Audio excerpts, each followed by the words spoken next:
فلن تستطيع معي صبرا قال إن سألتك عن شيء بعدها فلا تصاحبني قد بلغت من لدني عذرا فانطلقا حتى إذا أتيا أهل قرية استطعما أهلها فأبوا أن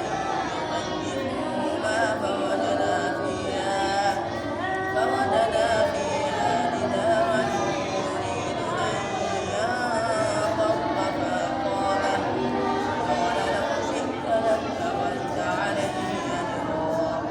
قال هذا فراق بيني وبينك سأنبئك بتأويل ما لم تستطع عليه صبرا أما السفينة فكانت لمساكين يعملون في البحر فأردت أن أعيبها وكان وراءهم ملك يأخذ كل سفينة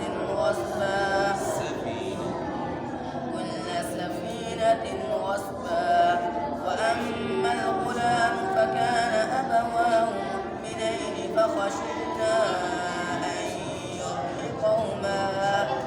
أن يرهقهما طغيانا فأردنا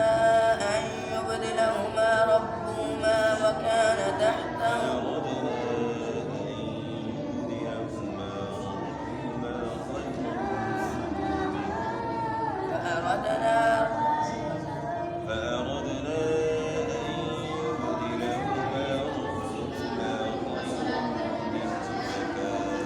فأردنا أن يبدلهما ربهما خيرا منه زكاة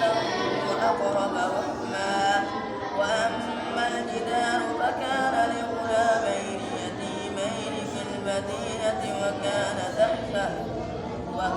تحته كنز لهما وكان أبوهما صالحا فأراد ربك أن يبلغا أشدهما ويستخرجا كنزهما رحمة